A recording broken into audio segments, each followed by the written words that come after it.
as your test 4 grade? Could somebody verify that they saw their grades? I did. Okay. What I did for test 4 is I looked at the percent you made on the kinetics part versus the percent you made on the nuclear chemistry part, and reported that percent as your test grade, the one that was higher. Are there any questions with that? I also, in the assignments tab on D2L, I don't know how to grade inside your document, but what I did is I wrote feedback in the little text box where I was indicating where you went wrong. And I hope that helped, but that's the best I could do. It took me all weekend, well, 3 days, to grade all my classes' stuff. So. I didn't receive a activity number 6 quiz score. Did you submit it to the assignments folder? I thought I did. I mean, when I did it, I typed it in the box and submitted it that way. Okay, I'll go back and look. Did you do it in the quiz tab, or did you upload a picture of your work and put it? No, I did it in the tab. In the quiz tab? Yes, ma'am. Okay, that's why I didn't see it, because Okay. I only went to the assignments folder. Okay, and that's Chad, right? Yeah. Yes, ma'am. Okay, I'll go back and try to find it. Anybody else do that too? Because I only looked at the assignment, I think. I'll do that after this class. Let's see who just came in.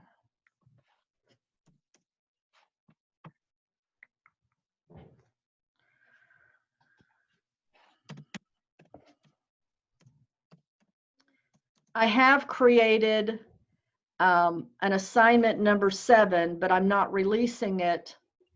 It's going to be in the assignment tab. This time, the whole problem, everything's in the assignment tab. And it's called assignment number 7. It's not set to be released, I think, until after class on Wednesday. And then it'll be due by Sunday around noon. The times you'll see that, and I'll remind you on Wednesday.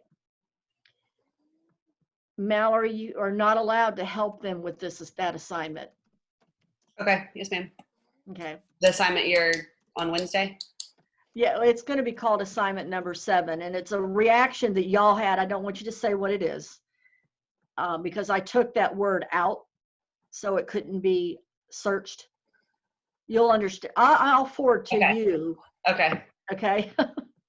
Got it. Okay. Because I want them to work it. And you have to show your work, guys, to get any kind of credit for it. So you can't just, tell me what the balancing is or whatever. You'll see when you see it.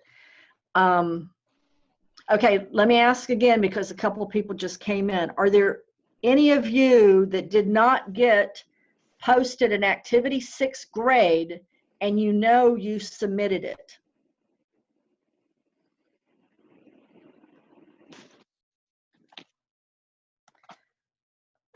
Let's see, hold on.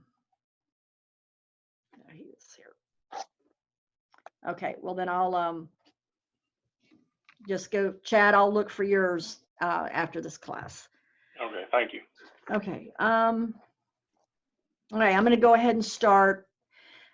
Are there any questions or concerns before we're starting new material today? And this week, it's all about redox, or balancing oxidation reduction reactions. Before I start, are there any questions or comments or concerns for up until now? I just looked on D2L and I'm not fine. For activity 6, it says 0 out of 20. Who is this? Ashley. Did you submit it to the assignments folder. Yes. And you emailed me not too long after saying you couldn't open it, so I emailed it to you. Check your, I do remember that now. I didn't get an attachment. You did. Oh. When you That's emailed me, I don't think I got an attachment. Could you check that? Or just, Yeah, I can check it. or just resend it. It's fine. Guys, I spent all weekend doing my assignment 5 and 6 for 5 classes, and then Oh my God. taking into account, I think I've finished the test 4 for my 1120 people. I haven't finished, I don't think, for my 1110. I should have asked them that on the previous class, but I forgot. Anyway, I'll go back and check. Anybody else have a comment or concern before I start?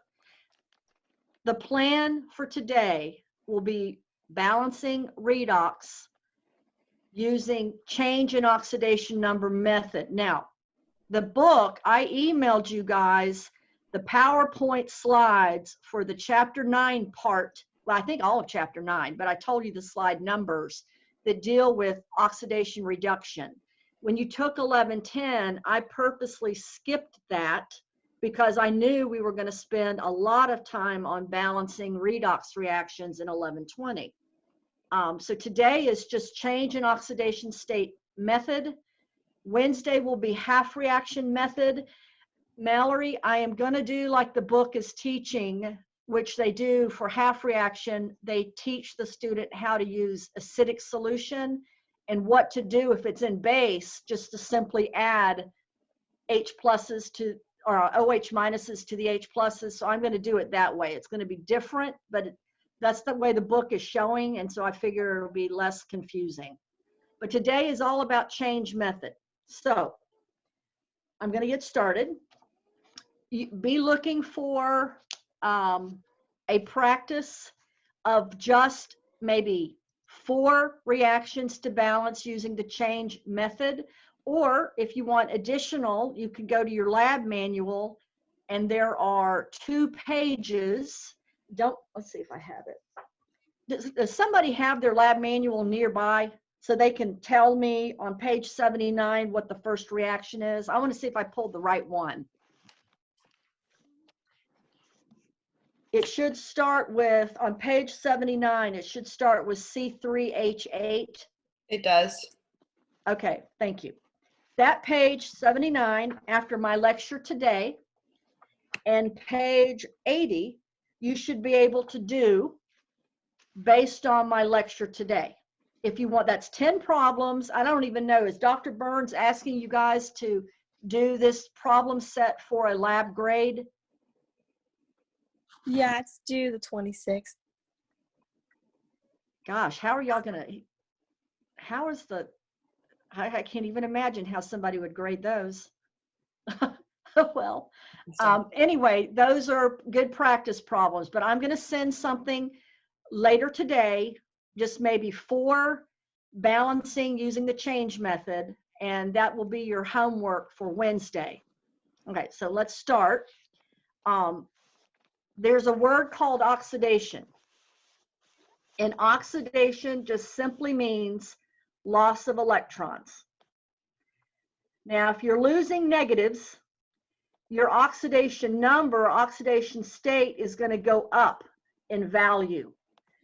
My example here is I've got aluminum. Any element in its free state, when you don't see a charge by it at all, it's not part of a compound, it's just in its free state, is assigned an oxidation number of 0.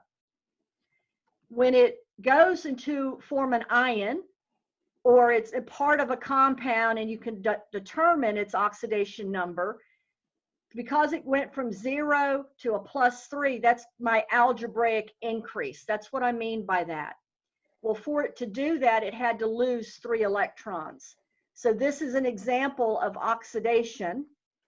And there is a definition. If you've identified the thing undergoing oxidation, it is therefore called the reductant or the reducing agent. It's because these electrons are going to be it's helping to reduce something else. So this is just a half, part of a reaction. I did another example where I'm taking iron 2, which is part of a compound, but I figured out its oxidation number, to iron 3. It climbs up by 1.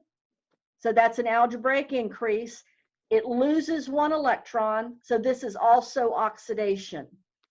This iron 2 would be called the reducing agent or the reductant. Are there any questions with just this page? I'm just trying to say some definitions, that's all.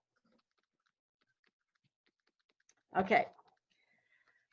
Reduction is opposite. So reduction is going to be a gain of electrons, and it will drop in oxidation number. That's an algebraic decrease, which means reduction. The species undergoing reduction or a gain of electrons is called the oxidant or the oxidizing agent. I've done 2 examples here. I took my oxygen element, diatomic, which is a 0. I found its oxidation number in a compound. All oxides are -2 or 2-. Because there are 2 here, that's a -4. I needed 4 electrons added to that. I needed to gain 4 electrons. So that's an algebraic drop, 0 down to -2, but there's 2 of them doing it. So that's why I multiplied that by 2. So this is undergoing reduction. Therefore, it's the oxidizing agent or oxidant. I've got another example.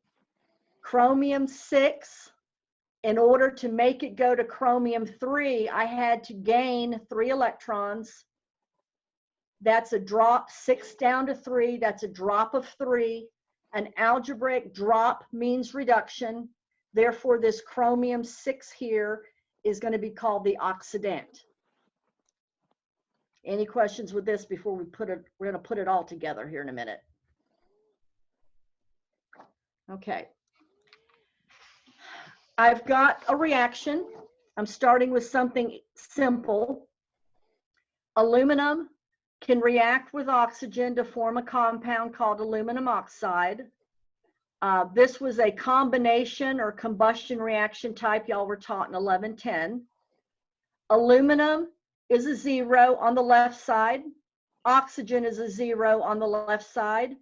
Aluminum changed to +3 and oxygen changed to -2.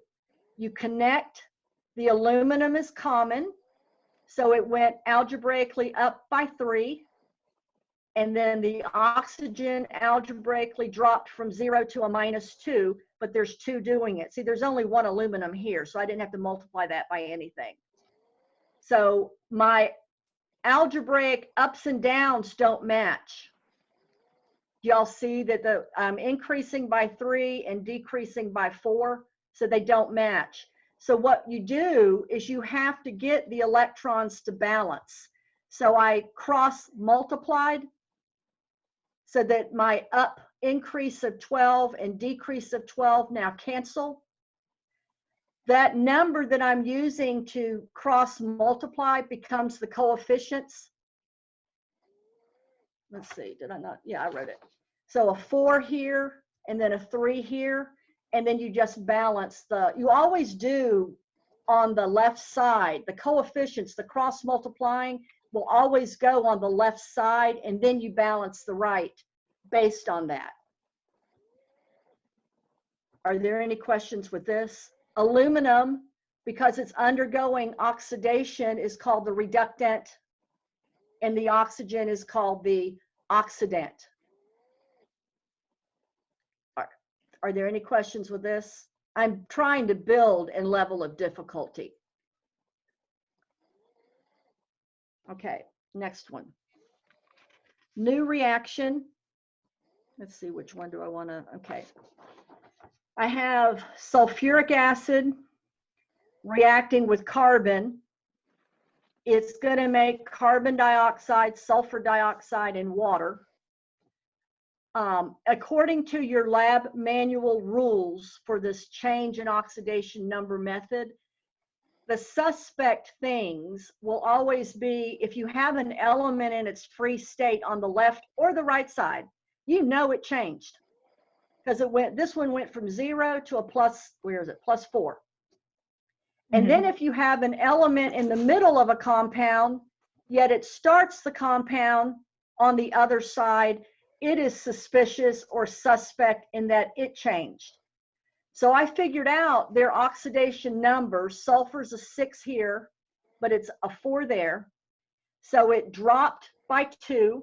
That's reduction. So the sulfuric acid is the oxidant. Carbon went up by 4. That's an algebraic increase. That's oxidation. So carbon is the reductant or reducing agent. Now I haven't balanced yet. All I did is I figured out my algebraic drop and my algebraic increase, decrease, increase. They're not the same. So you can either cross multiply them or you're just trying to get these to cancel. So here what I've done, same reaction. This is what I did. I see that the drop, the algebraic decrease of 2, if I multiply it by 2, I can get this 4 to balance that 4. That 2 becomes my coefficient on the left side. This I didn't multiply by anything, or you can call it you multiplied it by 1 if you want. That's the 1. Once you get your coefficients on the left side, you balance the right side algebra or atomically like you were taught back in 1110. So we have to make sure that the drop and the increase are balanced. Correct. Okay. Yeah, and I've got another one. Let's see, how many more do I have? I think I've got like 2 or 3 more. So aren't we having fun? That's what this is all about. They get harder. They do. But I'm hoping by me doing this in this kind of order, let's see which one should I want to do next. Let's do this one. Okay. This is, it's called butane, but don't worry, you don't need to know naming of organics. It's C4H10 plus O2. This is another combustion reaction, but why you're having to, yes, I know y'all could balance this on your own, but the reason why we're doing this work is because eventually you're going to have to tell me the oxidant and the reductant, and eventually you're going to need to tell me how many electrons were actually involved. So here's where the suspect thing, the little rules, this oxygen is an element. It's a 0. It doesn't matter if I go here or here. Both of the oxides here are -2s. So I just connected it to the water because I know my carbon is also going to change. Granted, it starts both compounds, but on this one it's with hydrogen, and on this one it's with oxygen. The oxidation state definitely changed. So let's do the oxygen one first. 0 to -2 is a drop of 2, but there are 2 oxygens doing it. So that's a drop of 4. An algebraic drop means reduction. So therefore the oxygen is the oxidant. On my next sheet, I've got it labeled. I don't have it labeled here because I didn't want it to be too busy right now. Now, the hard part, and it's not that hard now that I'm telling you. Hydrogen is 99% of the time a +1 in a compound, and the only time it's not a +1 is if it's hydrogen the element, then it's a 0, or hydrogen as a hydride with an active metal, then it's a -1. So if this hydrogen is a +10, 4 carbons have to be -10 because your compound has to add to 0. Well, -10 divided by 4 is this -2.5. The organics are going to be tricky, but you know, now that I just did one, it's not going to be that bad. This carbon over here, because it's combined with 2 oxygens at -2 each, is a +4. So my carbon goes up by 6.5. -2.5 climbs all the way up to 4. That's an increase of 6.5. And there are 4 carbons doing it. So that's an increase of 26. Now my increases and decreases definitely do not balance. I have one going up by 26, one going down by 4. You can either cross multiply, and so this 4, here, can I go to the next sheet? Do y'all understand? I mean, I've got this written on my next sheet also, but before I hold up the next sheet, if I multiply this one 26 by 4 and multiply this 4 by 26, those two things are going to be the coefficients on the left side. So here's the second sheet. It's got the same information, but it shows where I put the 4 and the 26. Once you have your left side done, you balance your right side. So if I've got 4 times 4 is 16 carbons, I need 16 carbons here. If I've got 4 times 10, 40 hydrogens, I'm going to need a 20 there. And your last check will be, well, do your oxygens balance. Well, 26 times 2 better be, what is 26 times 2? Sorry, 52. I better have 32 and 20. I have 52 on that side. So the algebraic drop is reduction. So the oxygen is my oxidant. Oh, here's another thing. Once you figure out the oxidant, then the other species changing has to be the reductant. Are there any questions with this one? Again, I'm building a level of difficulty. So you multiply 4 by 26, or are you getting 26 on the top? On the top, I'm multiplying 4 times 26. Okay. So the 26 becomes my coefficient. And on this one, Okay. I multiplied 26 by 4. My 4 becomes the coefficient. Okay. I just need the ups and downs to balance out. Now, I could have, and then did y'all see that I just divided everything by 2 here? Yeah. Okay. You're supposed to reduce it at the very end. If it's all divisible by 2 or all divisible by 3 or whatever, you're supposed to reduce it. Okay. Okay, are we good, guys?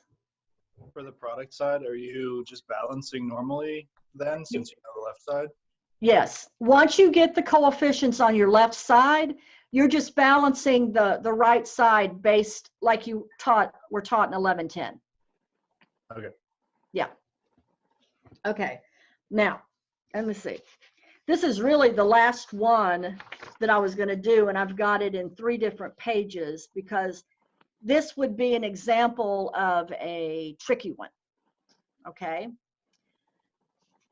And this is an example like in your lab problem set, that first page 79 is like what I just did. And then page 80, it's net ionic. In other words, you're going to see a bunch of charges. And you have to locate the suspects. So manganese is with oxygen here, but it's by itself as a cation here, so you know to connect that. Bromide has a charge, but it's an element over here, so you know to connect that. You have to figure out your oxidation numbers. In permanganate, the manganese is a 7 here, but it's a 2 here. Bromide is a -1, but it's a 0 there. So let's just do the manganese. If I connect that, it dropped, it went down by 5. That's reduction. That therefore is the oxidant. So I already know, without doing this part, I already know that the bromide is going to be the reductant. But we're going to go ahead and figure it out. It's a -1, and it climbed up to 0. There's only 1 here. There's only 1 here. So I didn't multiply these by anything yet. Now I'm going to go to my next sheet. And if after I do, I've only got 2 more sheets. If I need to pull this one back up and explain it, I will, because this was a tricky one. Okay, so what I do is my 1 and my 5, my ups and downs don't balance. So I cross multiply by 1 and 5. Do y'all see that? Don't look at my little 2 here yet. Don't look at that. Do y'all understand why I cross multiplied them and I got a 1 times 5? So I could put a 5 here, and a 5 times 1, so I could put a 1 here. Now, there's a problem. Here's the problem. An odd number here is not going to cut it because this has to always be even. So what I do is I say, okay, I'm going to have to double whatever I do on one of them. I have to double, be consistent. So I doubled it and put it here. So I'm sorry, put a 2 in front of the permanganate and now a 10 in front of the bromide. So what I connect the manganese to, the 2 has to go here. The bromide, 10 of those, a 5 has to go here. Now, it looks like I've balanced, and I have balanced the things changing. But what I haven't taken into account are my oxygens or my charge. Y'all see that I've got 4 oxygens here and only 1 over here. So what I have to do, let's see, let me see what I'm saying here. So we can either use your hydrogen ions to balance your hydrogen, the H+ to balance the hydrogen and the charge, or we can just use water, the oxygen, to balance your oxygens. It doesn't matter. So this is my little reminder down here. It's like, wow, okay, my manganese are happy, my BRs are happy, but not my hydrogens or my oxygens. So here's the next sheet. And again, if you need me to pull these back, put these back up, I will. Okay. I looked, and over here on the left side are 4 O's. That told me I needed 8 O's because of the 2. I needed 8 waters. Now I've got 16 hydrogens on the right side, so I need a 16 there. Your last check should always be, yes, atomically it's balanced, but your last check should be balanced charge. I have on the left side 2 negatives and 16 positives. That puts it down to 14 positives, less 10 negatives, a total of 4 positives. I better have 4 positives on this side. My charges have to balance. Well, I have 4 positives. There they are. So if your last check, if your charge is balanced, that should always be your last check. If you're atomically, you're working when you're cross multiplying the increase and decrease, yes, you're getting your coefficients. But you have to balance on these net ionic things, these reactions with a lot of pluses and minuses, which is that page 80 in your lab manual. Your last check should be charge. So that's called the change in oxidation state method. Are there any questions, or any of you need me to pull up any of my sheets and maybe repeat like that particular reaction? It's going to take practice. The more you do, the quicker you'll become with balancing these. And in the lab manual, let's see, there's 5 pages of, I think there's 25 of them. Yeah, by the time you do that problem set, you'll know how to balance redox. Now, I built in level of difficulty. The suspicious things are, you first of all, look at your whole reaction. If you see an element standing alone, connect it to its same symbol on the other side. You already know that's one of them.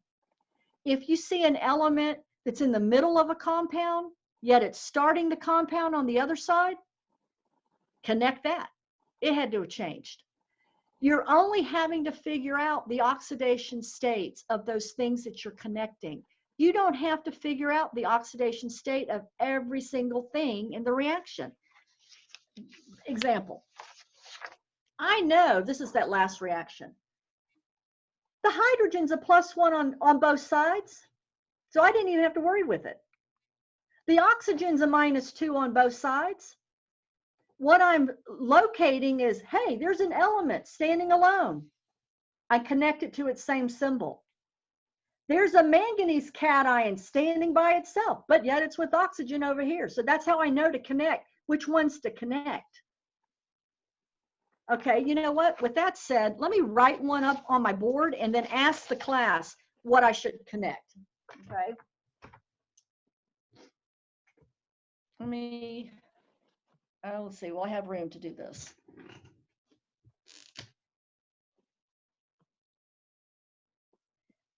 Gosh, it's going to be rough for me to get it all on here, but we're going to try.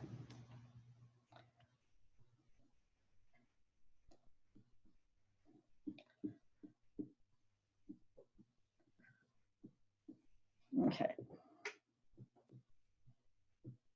This would be a typical redox reaction. Matter of fact, I don't know if y'all are doing the permanganate titration lab, but this is the reaction for it.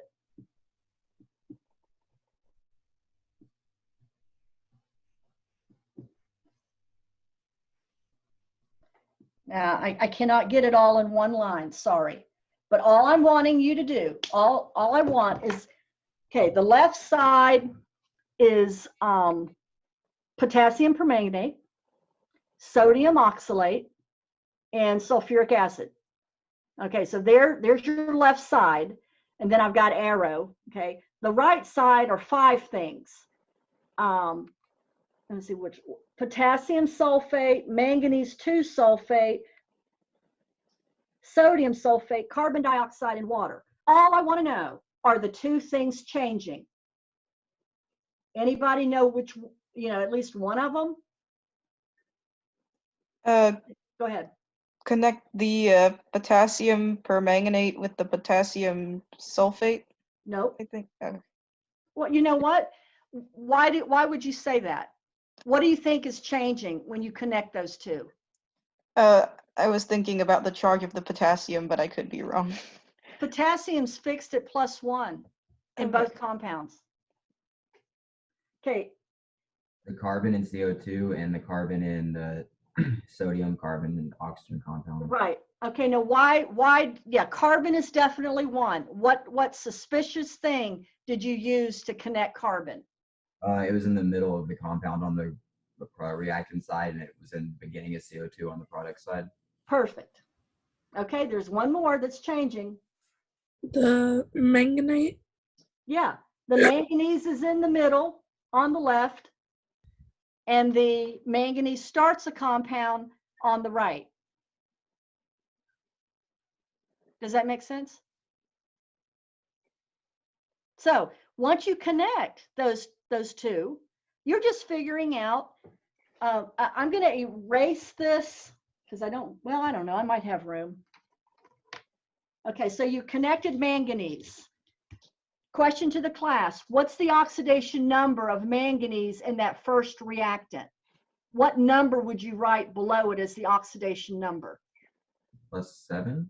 Right, it's a 7. What is it on the other side? What would you write under the manganese 2 sulfate? +2. Yeah. So did that go up or down? Down. It went down. So that's reduction. So the potassium permanganate must be the oxidant. If that's the oxidant, guess what the sodium oxalate is? The reductant. Okay, so it's easy to figure out the carbon on the right side. What's carbon's oxidation number in CO2? +4. Okay, so I'm going to write a 4. I'll write a 4, well, under it. It's the sodium oxalate that students sometimes will have, I mean, it's not going to be that bad. I'll just do it down here. Let me write it and then.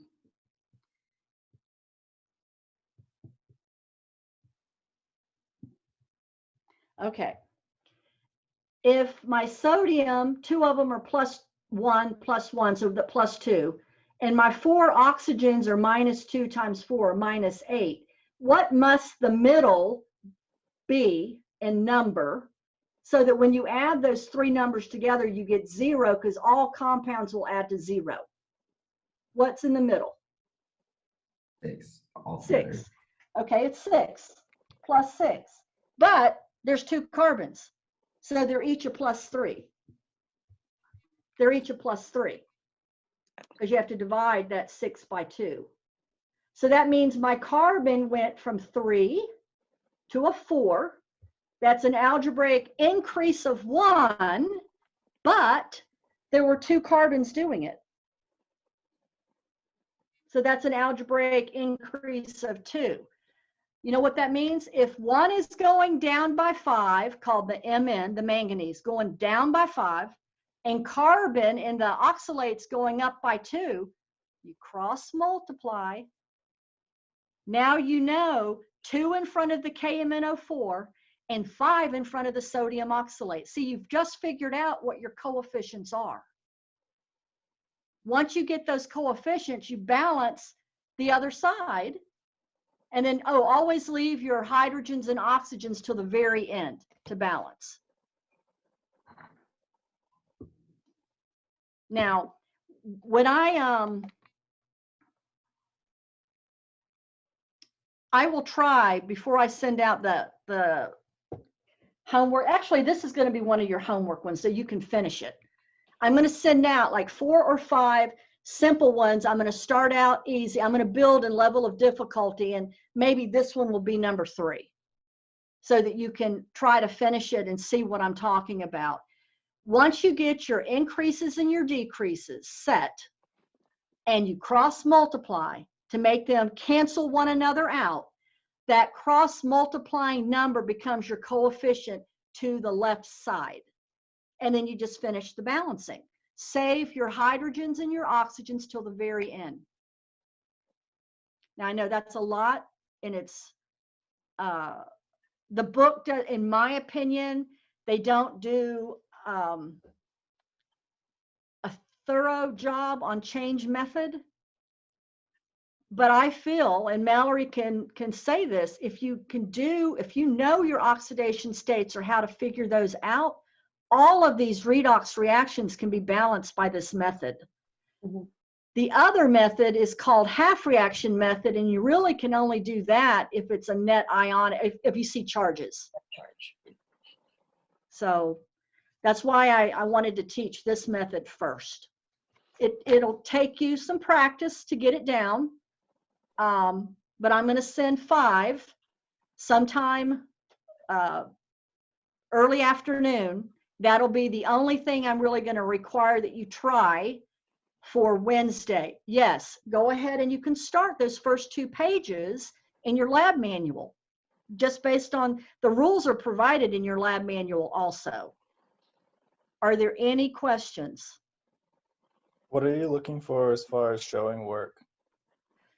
I would want, like if I did an activity, hold on, I would want to see work like that. Where I would want to see that. arrows up and down and stuff, and then multiplier? Yeah. Yeah. Like this is one example one. Let's do, this would be an example one of showing work. I mean, you don't have to write it twice like I did. But yes, I'm going to need to see this, that you knew the oxidation numbers. Does that make sense? Yep. Okay. The activity is going to involve balancing using the change method. Oh, I know something I can go over too. I'm going to erase this. The organic things, I skipped and did not do formal charge because you don't really have to do formal charge to do these, but let me write up something.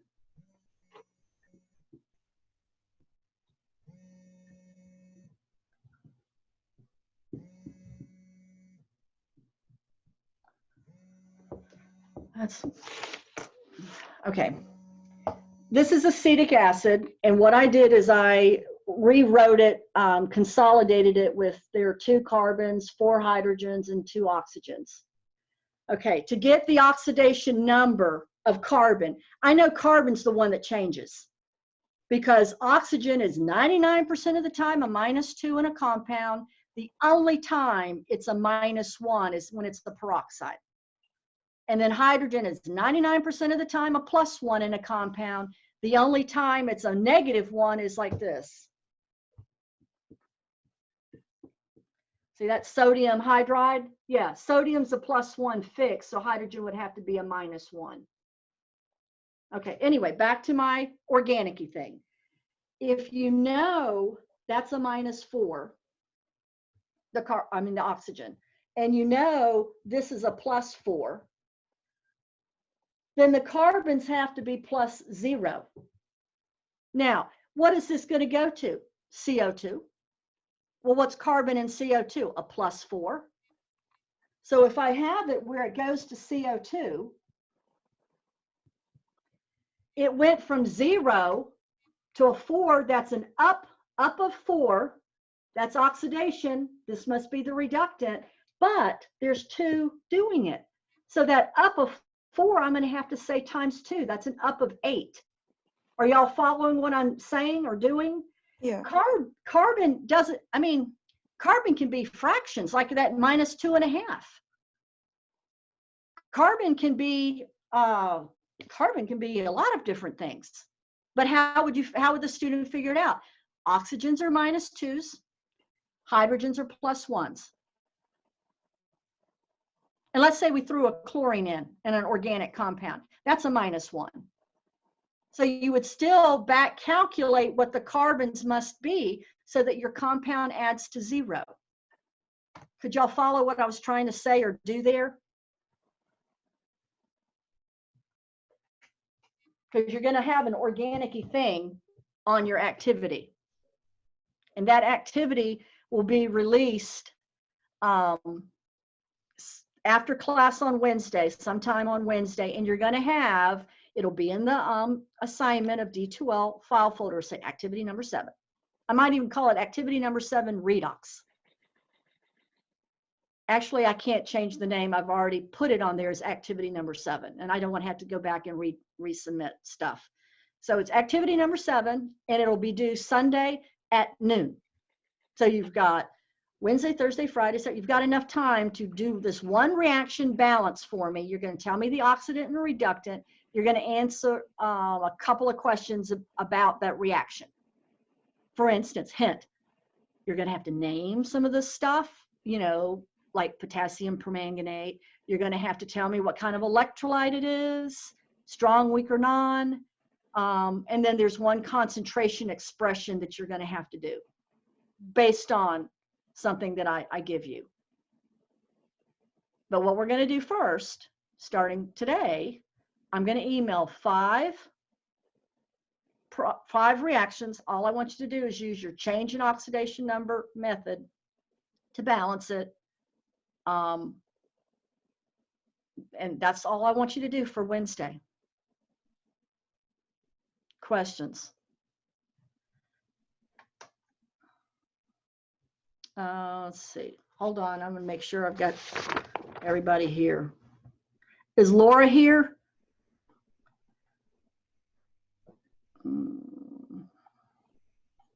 Okay, I think I've got everybody that came in. Sophia here? Okay. Anybody else have a question? The PowerPoint chapter 9 slides really just explain oxidation reduction, how to get the oxidation state, which y'all should know how to do. And they do give a couple of reactions that are already or they show you how to balance it. The chapter 18 one has probably a little bit more information on balancing redox. But the emphasis that the book does is the half reaction method in acidic solution, which that's going to be my lecture on Wednesday. Anybody else have a question, or are there any other questions?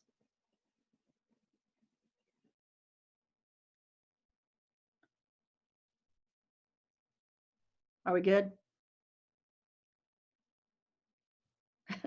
Yeah, I think I think we're good. I have one more lecture, but it's in an hour or so. So I might try to, work on that practice, but be looking for it early afternoon. And it'll be sent by email. Okay. Mallory, you can stop recording. Yes, ma'am.